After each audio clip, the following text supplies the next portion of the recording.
Carmel Mall was packed on the fourth floor with people from the Somali community and people coming out in support. On Friday, President Trump said that he would immediately terminate temporary deportation protections from Somalis living in Minnesota, blaming them for fraud in Minnesota. We're not here by accident. We're here to stay forever. There are currently 500 Somalis in Minnesota living with these protections and a total of 700 nationwide. Many expect this to be challenged in court, but in the meantime, Somalis here say they are fearful of what's to come. People are always going to be fearful, but we're telling our people we're greater than their fear. We have resilience. We're people that are brave. When temporary status is revoked, federal law states it can't take effect earlier than 60 days after publication of that notice, and it has to come from the Secretary of Homeland Security, Kristi Noem. What the president is doing is un-American. It's not Minnesotan. The Protected Status Program for Somalis was launched in 1991 by President George H.W. Bush. It grants protections to eligible people who can't return to their homeland safely due to civil war or natural disasters. What we decided to do is to bring our community in the heart of in the Somali community here in Minnesota, which is Carmel Mall, to show that, our neighbors are with us, Minnesotans are with us, and we're all together in this fight. Hi my loves, welcome back again to my YouTube channel. It's so good to have you. Thank you so much for clicking. When you saw this video, so a lot of Somalians are currently finding out, and of course in that deportation stage right now, reason being that their TPS is ending. Okay, most of them, as we all know, were born in the US for the younger generation, and we have a lot of them who actually moved into the US either as refugees, as whatever, but a lot of them actually came in as refugees fleeing the war that was happening in their country at the time. But right now it's as if the country is saying it's time to go home, and I think March, I don't know the date exactly in March that they are expected to leave the US. But now you all know what is happening in Minnesota, the whole deportation thing with ICE and all of that. So a lot of their community members are actually in the forefront of all of this. Well, let's take a look at these videos, then I'll come back with more commentary. Credit belongs to original creators of these videos. Don't forget to like, subscribe, share, and drop your own take in the comment. Let's go watch. Somalians ripped off that state for billions of dollars, billions, every year. Billions of dollars, and they contribute nothing. The welfare is like 88%. They contribute nothing. I don't want them in our country, I'll be honest with you. Okay? Somebody would say, oh, that's not politically correct. I don't care. I don't want them in our country. Their country is no good for a reason. Their country stinks, and we don't want them in our country. I could say that about other countries too. They have a representative, Ilhan Omar, who they say married her brother. That's a fraud. She tries to deny it now, but you can't really deny it because, it just happened. She shouldn't be allowed to be a congresswoman, and I'm sure people are looking at that. And she should be thrown the hell out of our country. The Somalians should be out of here. They've destroyed our country. And all they do is complain, complain, complain. You have her. She's always talking about the Constitution provides me with... Go back to your own country and figure out your Constitution. All she does is complain about this country, and without this country, she would not be in very good shape. She probably wouldn't be alive right now. So Somalia is considered by many to be the worst country on earth. I don't know. I haven't been there. I won't be there anytime soon, I hope. Frankly, they shouldn't even be allowed to be congresspeople, okay? They shouldn't even be allowed to be congresspeople, because they don't represent the interests of our country. To her, I think I wrote on the back of the sheet. Here we go. She was born in Somalia, right? She represents Minneapolis. The president of Somalia, the Somalian Democratic Republic, his name is Mohammed Said Barre.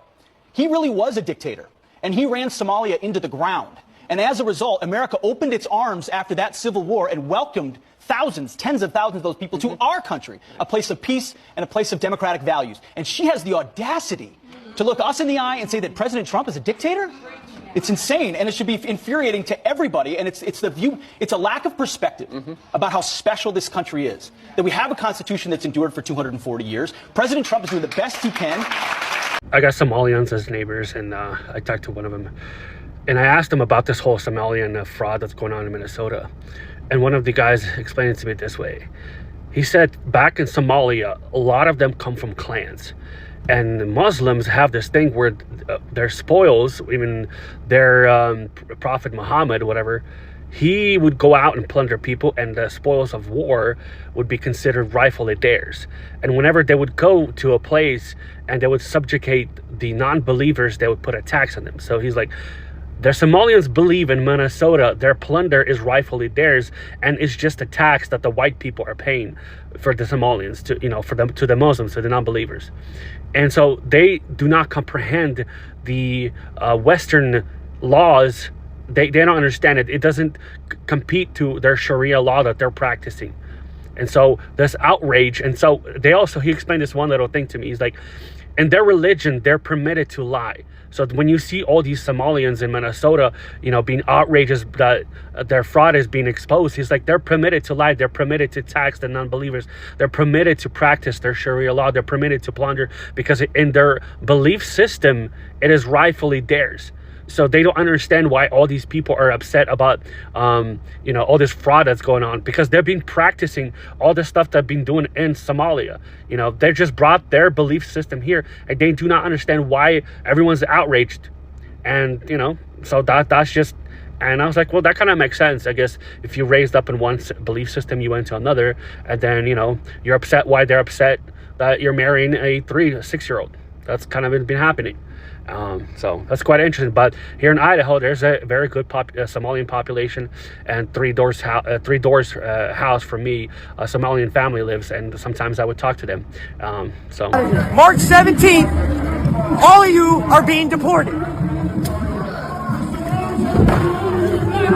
Trump is about to deport hundreds of Somali Americans right now. I'm gonna break it down for you. So on November 21st, Trump announced via Truth Social that he's terminating TPS for Somalis in Minnesota. And the reason he's doing this is because he has accused the Minnesota Somali community of fraud and money laundering. But as of now, he has offered no public verified proof of that. According to the congressional data, around 705 of them being Somali-born people in the US currently benefit from TPS. And the DHS actually extended and redesignated Somali's TPS status on July 22nd, 2024 into March 2026. Legal experts argue that Trump does not have legal authority to unilaterally revoke TPS designated by law, especially for a particular group in one state. Civil rights groups are calling that this is politically motivated and discriminatory, and courts are likely to step in. So let me know what you guys think in the comment section down below. Do you agree with Trump or do you disagree? So for a lot of them who arrived as refugees years ago, America actually represented safety. Somalia had gone through civil war, instability, and of course economic hardship. And parents brought their children to the US hoping for stability and of course opportunity. And many worked hard, driving taxis, opening small shops, working in healthcare, trucking or retail.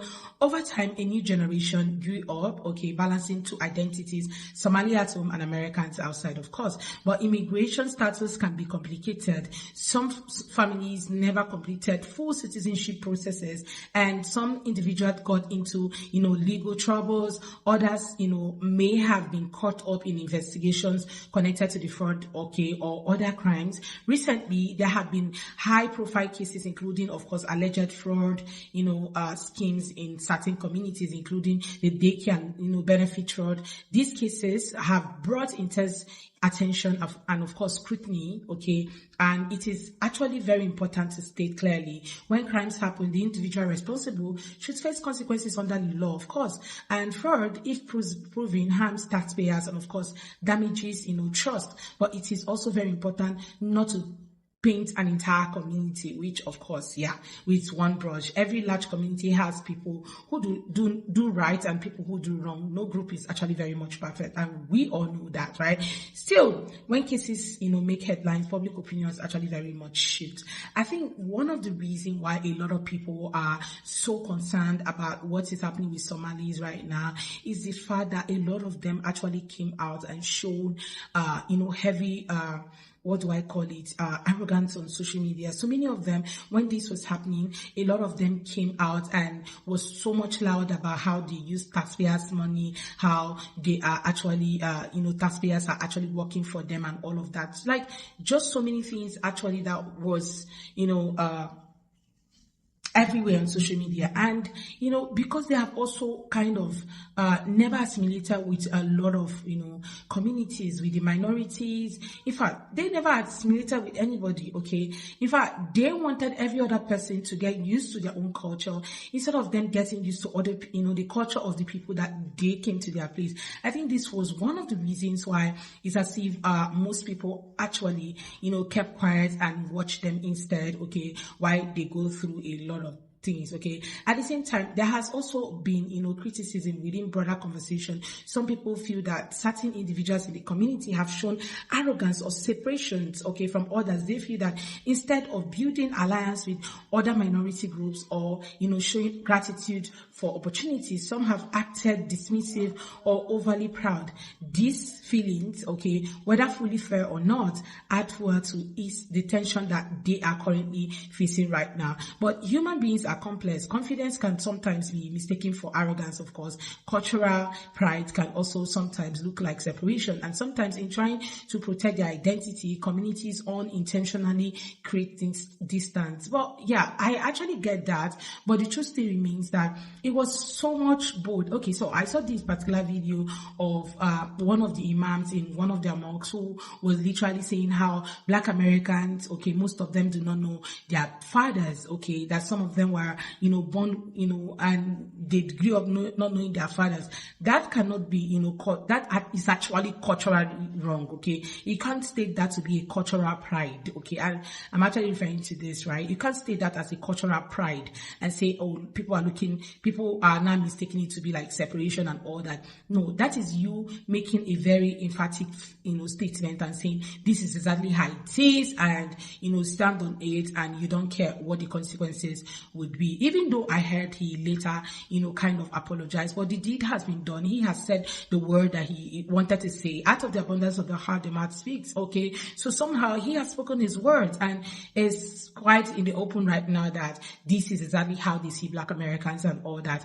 Well, I think that's why a lot of Black folks are like, you know what, we're actually not joining in this whole thing with the whole protest that happened with the community in Minnesota and all of that. People just kept quiet and just watched. Many people saying, oh, they got to get deported. So now I'm asking you, are you team let them get deported, or your team, oh, just let them be, okay? Share your own take in the comment. Let's have that conversation rolling in the comment section.